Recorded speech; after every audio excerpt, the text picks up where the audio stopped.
கர்த்தருடைய பரிசுத்த நாமத்துக்கு ஸ்தோத்திரம் உண்டாவதாக. இந்த நாளிலே தேவ சன்னிதானத்திலே இந்த மார்ச் மாதத்தின் 4வது வாரத்திலே சங்கீத தியான பகுதியிலே உங்கள் அனைவரையும் காண்பதிலே நான் மிகுந்த மகிழ்ச்சி அடைகிறேன். சங்கீதம் 70வது சங்கீதத்தை எடுத்துக்கொள்வோம். இது நினைப்பூட்டுதலாக பாடி ராக தலைவனுக்கு ஒப்புவிக்கப்பட்ட தாவீதின் சங்கீதம் என்று இதற்கு அந்த தலைப்பின் கீழே கொடுக்கப்பட்டிருக்கிறது. இதில் முதலாவதாக ஒரு ஜெபத்தை சொல்கிறாரு, கடைசிலையும் ஒரு ஜெபத்தை சொல்கிறார். முதலாவது வசனமும் கடைசி வசனம் அவருடைய பர்சனல் ப்ரேயர்.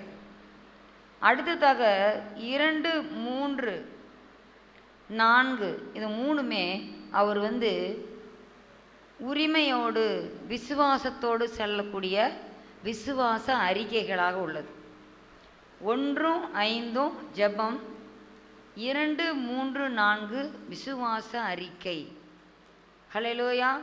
இதில் பார்க்குறோம், தேவனே என்னை விடுவியும், கர்த்தாவே எனக்கு சகாயம் செய்ய தீவிரியும். தீவிரியும் என்றால் துரிதமாய் வாரும், துரிதமாய் வாரும், சீக்கிரமாய் வாரும், தாமதம் இல்லாமல் வாரும் என்று சொல்லி. ஏன்னா விடுவியும், ஒருத்தர் ஒரு பிரச்சனையில் மாட்டிக்கிட்டாங்க, அவங்கள காப்பாற்றுறதுக்கு ஒரு 10 நிமிஷம் கழித்து வரேன், நான் வர்றதுக்கு ஒரு அரை மணி நேரம் ஆகும் அப்படின்னு நான் சொல்லுவோம்.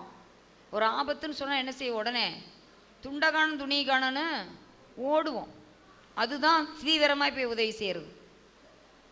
இல்லை இன்னைக்கு வர முடியாது, உங்களுக்கு நாளைக்கு உதவி செய்கிறேன் அப்படின்னா அது வேணுமா?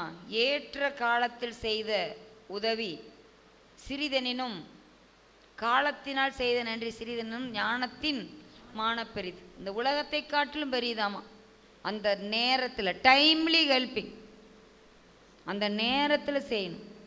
அப்போ ஆண்டவர்கிட்ட உதவி கேட்கும்போது பாருங்க எப்படி சொல்கிறாருன்னு. ஆண்டவரே துரிதமாக உதவி செய்கிறவர் தான், ஆனாலும் இந்த இடத்துல உரிமையாக சொல்கிறார், தேவனே என்னை விடுவியும், கர்த்தாவே எனக்கு சகாயம் செய்யும், நீர் ஒருவர்தான் எனக்கு சகாயர் என்று சொல்லிட்டு கடைசி வசனத்தை பாருங்க, நானும் சிறுமையும் எளிமையுமானவன், தேவனே என்னிடத்தில் தீவிரமாய் வாரும். மிகவும் ஒரு கஷ்டத்தில் இருக்கும்போது தான் தேவனே என்று சொல்லி கதறுகிற நேரமாக இருக்கிறது. மற்ற நேரத்தில் பார்த்தீங்கன்னா ஆண்டவரே கர்த்தாவே என்று சொல்லி ஜெப விண்ணப்பங்களை சாதாரணமாக சொல்லுகிற நேரத்தில் அப்படி சொல்கிறத பார்க்குறோம். ஆனால் ரொம்ப ஒரு சூழ்நிலையில் வரும்போது பார்த்திங்கன்னா அந்த தீர்க்கதரிசி கர்த்தாவே கேட்டருளும் கேட்டருளும் அப்படிங்கிற சொல்கிறதுல கர்த்தாவே சொல்கிறாரு. ஆண்டவரே இயேசு கிறிஸ்து சிலுவையில் கைவிடப்பட்ட போது எப்படி சொல்கிறாரு, என் தேவனே என் தேவனே ஏன் என்னை கைவிட்டீர் என்று சொல்கிறார். இந்த இடத்துல பாருங்கள், தேவனே என்று சொல்லி இந்த இடத்துல சொல்கிறாரு. 5வது வசனத்துலையும் பாருங்கள், தேவனே என்னிடத்தில் தீவிரமாய் வாரும், தீவிரியும், சகாயம் செய்ய தீவிரியும், என்னிடத்தில் தீவிரமாய் வாரும், நீரே என் துணையும். முதல் வசனம் பார்த்தோம், விடுவிக்கிறவர், சகாயம் செய்கிறவர். இந்த இடத்துல என்னிடத்துல எனக்கு துணை நீர்தான், என்னை விடுவிக்கிறவரும் நீர்தான்.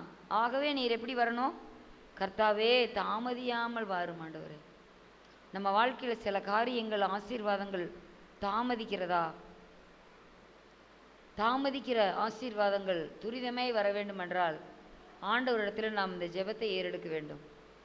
ஆண்டவரே, இந்த இடத்துல நான் கூப்பிட்டு வர்றதுக்கு யாரும் இல்லை, நான் எவ்வளவுதான் கத்தி உதவிக்காக நான் தேடினாலும் எனக்கு இந்த உலகத்தில் உதவி செய்கிறதுக்கு யாரும் இல்லை ஆண்டவரே.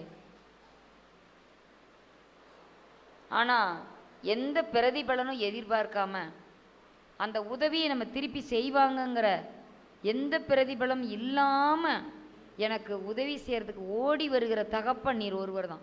ஹல்லேலூயா, ஹல்லேலூயா. நான் சிறுமையும் எளிமையுமானவன், எனக்குன்னு சொல்கிறதுக்கு எதுவுமே, நான் பெருமையாக சொல்கிறதுக்கு ஒன்றுமே இல்லை. சிறுமை, எங்கள் வீட்லேயும் சிறுமை. நான் 8வது மகனாக பிறந்தேன், எங்கள் அப்பாவே என்னை மறந்துட்டார்.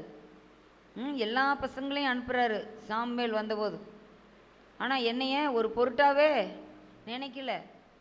அங்கேயும் சிறுமை தான். ஆடு மேய்க்கிறது போகிற இடத்துலையும் எனக்கு சிறுமை தான்.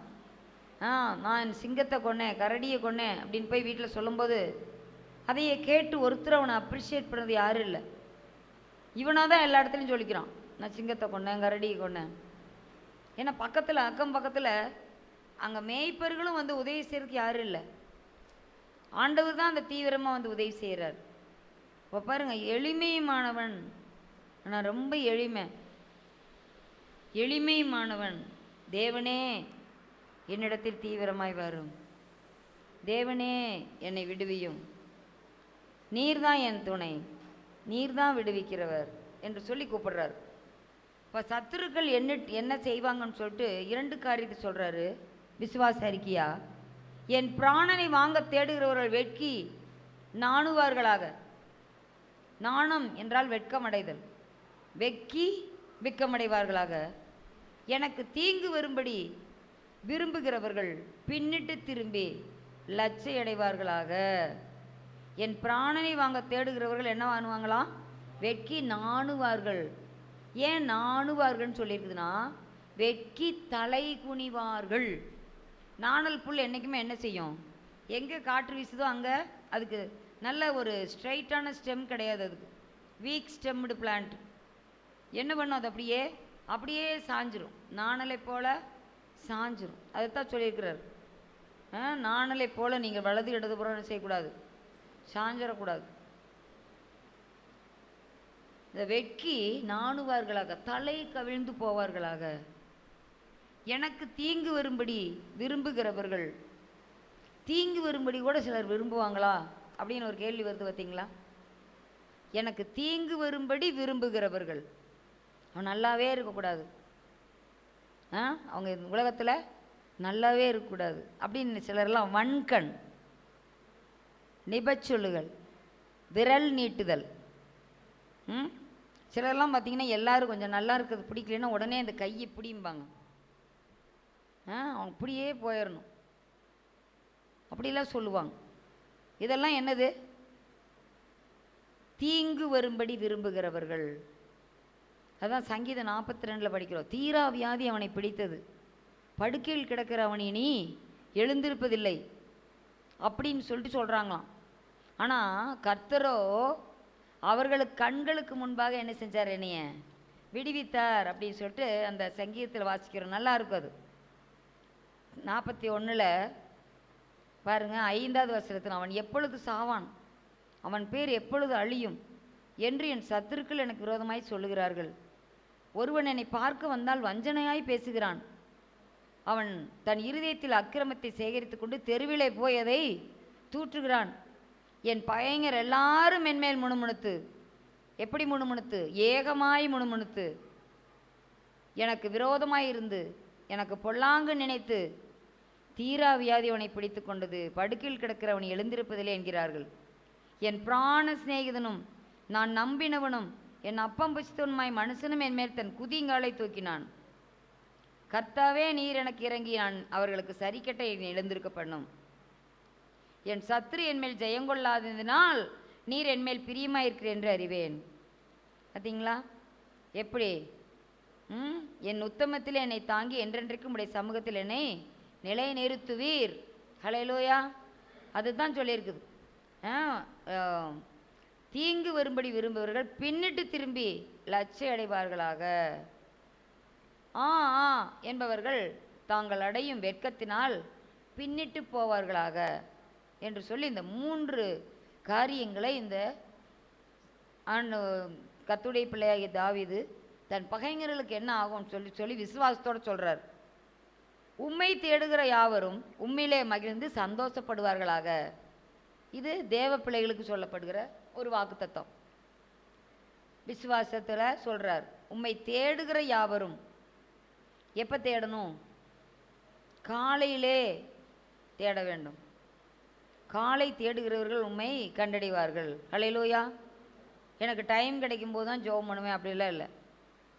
அதிகாலையில் எந்திரிச்சு ஜெபம் பண்ணி பாருங்கள். சூரியன் வருவதற்கு முன்பாக நீதியின் சூரியனை தரிசித்துடணும். ஹல்லேலூயா. முதல்ல எந்த சூரியனை பார்த்துட்டு அப்புறம் அந்த சூரியனை பார்க்கணும். நீதியின் சூரியனை நம்ம பார்த்து முடிச்சிடணும். அப்புறம்தான் நம்ம ஜன்னல் வழியாக சூரியன் நம்மை எட்டி பார்க்க வேண்டும். ஹல்லேலூயா.